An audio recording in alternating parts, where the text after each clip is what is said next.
So what happened was that the House included a $15 minimum wage, and the Senate has a parliamentarian. She's like a magician. She wants you to look over here while she doesn't fight for $15 minimum wage. Look over here. We should do everything possible. Meaning nothing. She just said that we should do everything possible, but instead they did nothing possible. They did absolutely nothing, Ron, right? Mm-hmm. To pass the $15 minimum wage.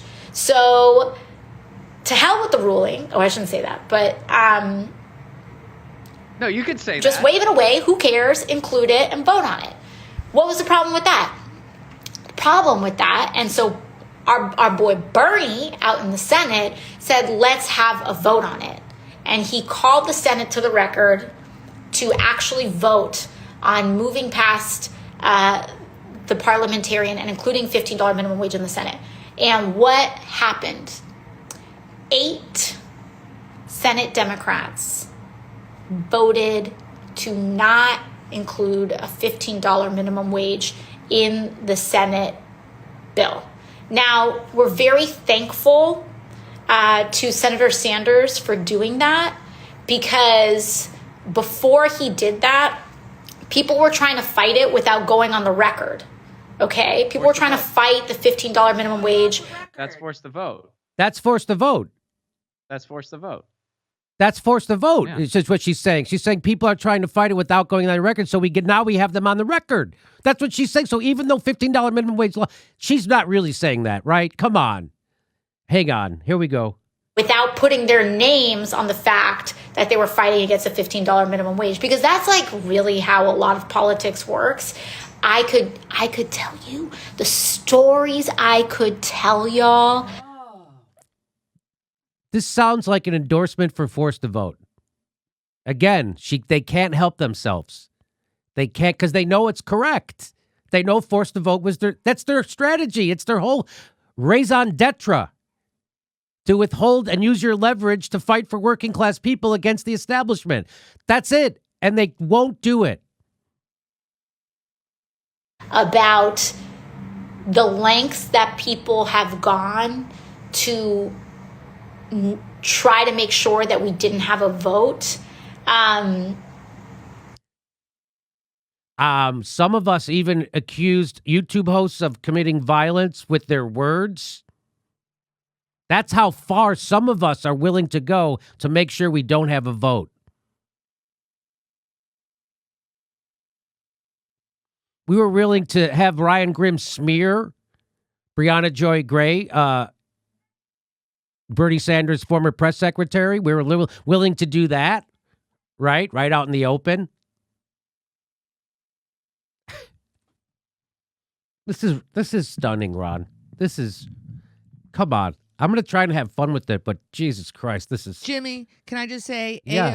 AOC is doing an impression of a mime trapped inside her own box of lies. Oh. Too bad you didn't write that joke, Ron. Here we go. In certain procedural processes, I could tell you stories. I can tell you stories. But here's one example of that. Tell me the story about how you guys didn't do forced to vote, and then how you didn't do forced to vote on $15 minimum wage, and how you didn't do anything in the CARES Act, and how you didn't withhold your vote for Nancy Pelosi anytime you had to vote for her. Tell me about that story.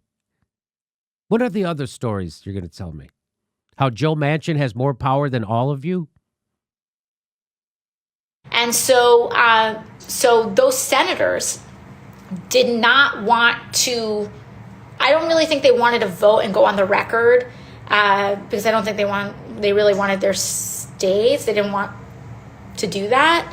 And so Bernie kind of triggered this procedure that forced everybody to vote on it. And we had 8 senators who voted no, 8 Democratic senators who voted to not include that. I don't have all 8 on top of us, but if you were online this week, you probably saw a Democratic senator from Arizona vote no, and everyone got really mad because of the flourish with which they did it. but that no vote was a no on including the $15 provision. And so what that has done is that it has shown, it's shown all of us, it's, added these names, and it's shown who are those 8 people. You can look them up. There's like tweets and stuff, and I'm going to get names wrong when I'm doing it off the dome. And again, I'm going to get names wrong. She knows exactly who those 8 senators are. I'm going to get names wrong. That's why I don't want to mention them. That's not why. so I think, sorry, I'm getting a text. So basically, I think what's going on is that, like, we don't want to get these people on the record. They're on the record now. And so we've got some states to work on. West Virginia, Arizona, Delaware, couple others. I don't want to say, like, part of me wants to say, I'm like, maybe Maine, but I don't know. I don't want to say, I don't want to say a state if they're not on the list. But basically, we now have a list of people, and now that's up to you as everyday people and organizers to hit up your senator if your senator did not vote. You got to, with a straight face. With a straight face, she's saying this. So now we got him on the record, so now you can go get him. What? That's what, Ron, that's forced the vote. It's the same mission. I mean, it's the same mission. And I mean, this is, and I know I've said this on the show before, so I don't, but I guess I'll reiterate it since it's kind of in theme here. I mean, this is one of those reasons why I have just unfollowed every elected official on Twitter, and why I virtually ignore all of it. And not that I was following many to begin with, but around a year ago, it started just becoming this thing where it looked like there was just a ministry of appeasement going on, where it was just tweet nice things so the plebs can keep a little bit of hope. And for me, it really started with the whole, what would you do with an extra $2,000 a month? If you were getting $2,000 a month throughout this, how would it help you? Like, you don't need to hear how it would help me. What are you doing to fight for it? How is it getting closer to be a reality? And eventually it just became, I mean, the best way to put it, I think, was said earlier on the show. All circus, no bread. All circus, no bread. And this is circus. She's giving you quite a show. She's giving you quite a hand show. Let's see if there's more to this. On $15 minimum wage. You can probably just Google it really quickly this week and find out what that list is. And you should absolutely 100% contact your senator and say, why did you not vote to include a $15 minimum wage? But isn't that violence? Isn't that violence? Seriously, isn't that violence? I guess it depends on if you yell or not. Yeah, so don't yell. So call your senator, don't yell, be nice, and then go home and die of starvation wages. Right? That's what you're supposed to do, right? Quietly. Yeah. Because it's really important. But I do want you all to know that we are not giving up on that fight. We are taking this directly to the Biden administration. And A the Biden Democrat. We're taking this directly. Oh, I appreciate that. I appreciate you taking it directly to the Biden administration as opposed to the indirect method of actually using your leverage to get it done. administration has said we're not giving up on a $15 minimum wage. And so then we're going to ask them, what's the plan? And when they say, we don't have a plan, go pound sand, we're going to go, okay. All right, I guess it's okay. We're going to push back and we're going to say, if you're going to have us pound sand, you have to include dependents in sand pounding. What's the plan? If not this, What's the plan? Because we're not letting this go. What's your plan? No, the point is, what is your plan? When you go, because we're not letting it go, what's your plan to not let it go? Ron, what is her plan to not let it go? There is no plan.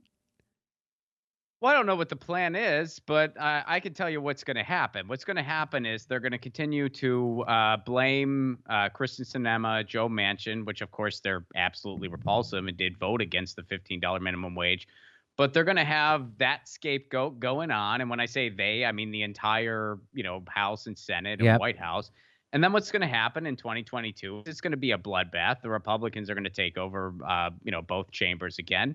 And then there's a new scapegoat for not getting an almost living wage. This is the fight for an almost living wage. It's not even a living wage. Not even a living anymore. wage. By the time it will be implemented, it will be less of an almost living wage. And we can't even get that. And I'm tired of the excuses people make for this atrocious system. This is the longest time that we have gone in U.S. history since a $15 wage was established. This is the longest we've gone without raising the wage. So this is ridiculous. 15 is the floor. People are saying, oh, well, you... But I'm going to vote for the bill anyway, even though it's not in there, and I'm not going to do anything to fight for it. Accept $11. Okay. Will you accept $11? Do you know when people started fighting for a $15 minimum wage? Almost 10 years ago is when this fight started. People had deemed 15 to be the living wage back then, almost 10 years ago. So when you account for increases in inflation alone, $11 is close to what $7.25 was back then. So no, I do not accept $11. I accept... You accepted nothing. You accepted $7.25. I do not accept $11. How about $7.25? Okay. This is mental.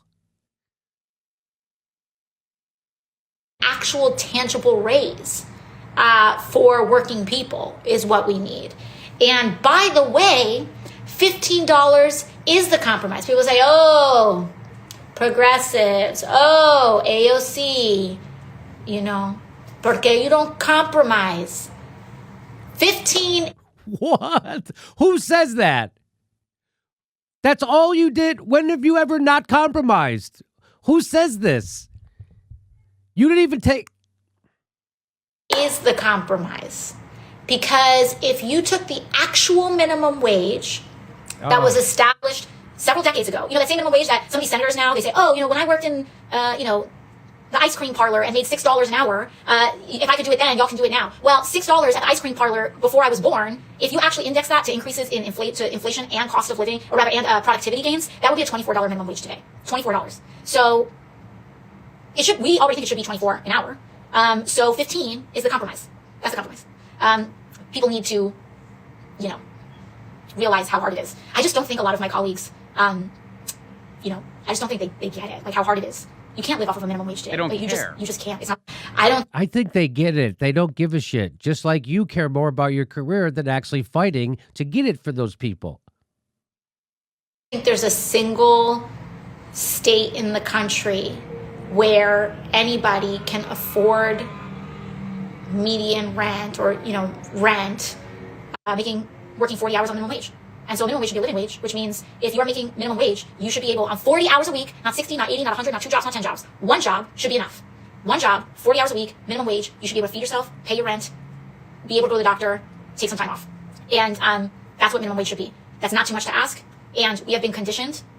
This is like just that dystopian capitalist conditioning that you don't deserve to live if you make minimum wage. That is wrong.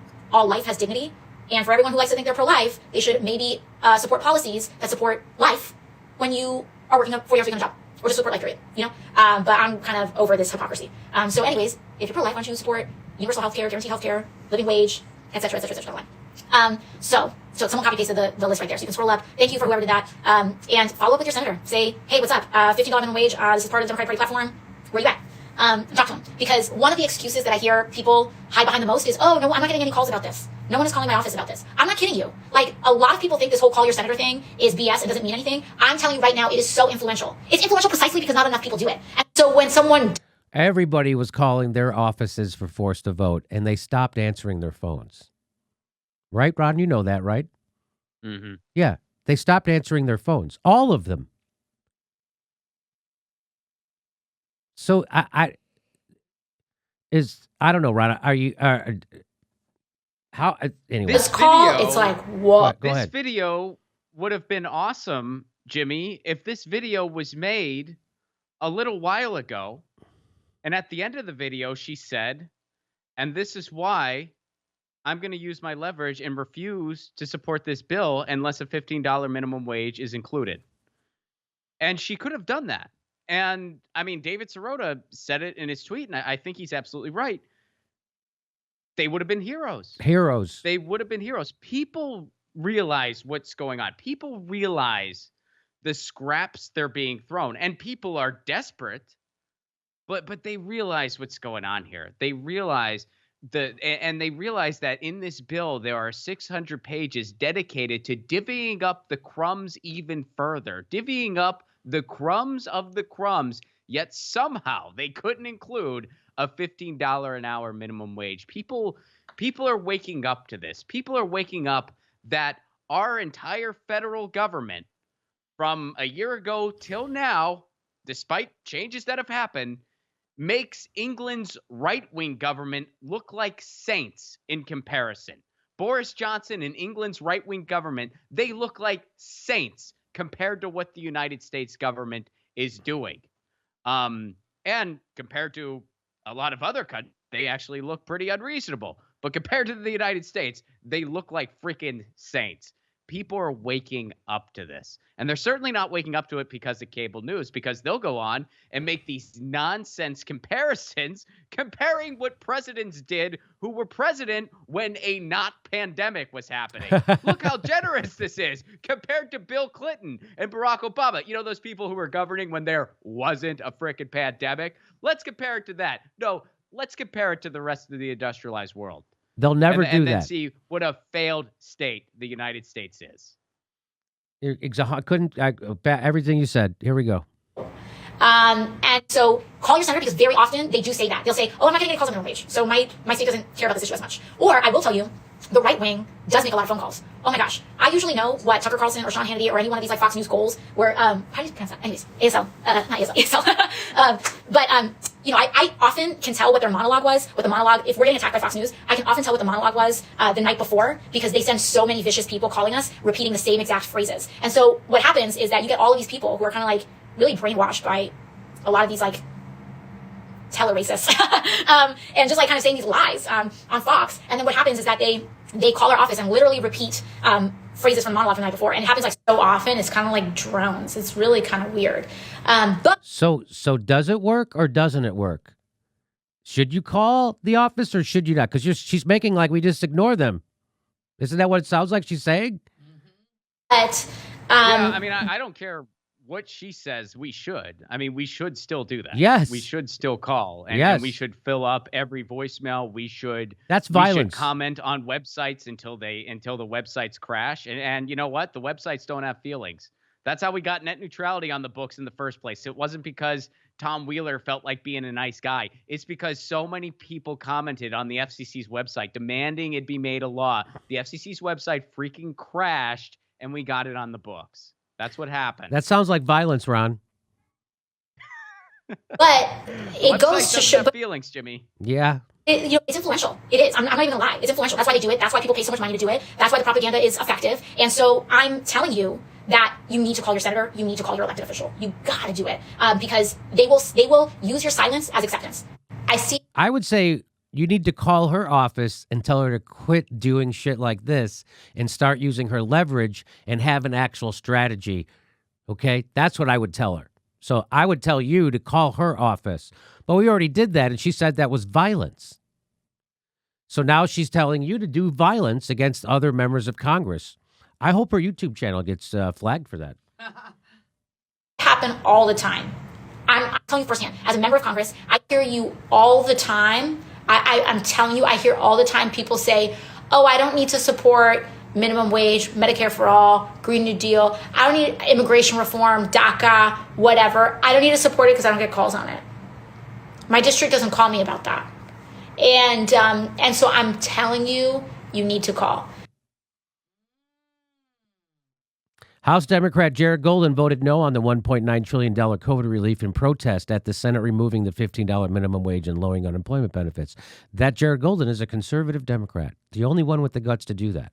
The only one who will ever do anything, fight anything to anyone. The person who's the most progressive person in Congress is Jared Golden. Because I don't give a shit what you say on a video or what you put in a campaign commercial like this one. I care how you vote. And how he just voted was the most progressive of any Democrat in the whole Congress. And here's what she said. And then we walk away, we're not going to get anything done. Nothing's going to happen. The Democratic Party does not do more unless it is pushed. So we need to push them. And they don't like it. I think I annoy them, but but that is our job. That's our job. It's called gaslighting. She knows what she's doing. That's what that is. Okay. Enjoy your AOC telling you about why she won't ever do anything to help fight for you. Ever. She'll never, ever do anything to fight for you, but she will do videos and tweet strongly as if she is. Hey, everybody, this is the part where I tell you where all our live shows are, but there aren't any. And then this is why I tell you to join our premium program and get extra content, but nobody's got a fucking job. So just enjoy the video.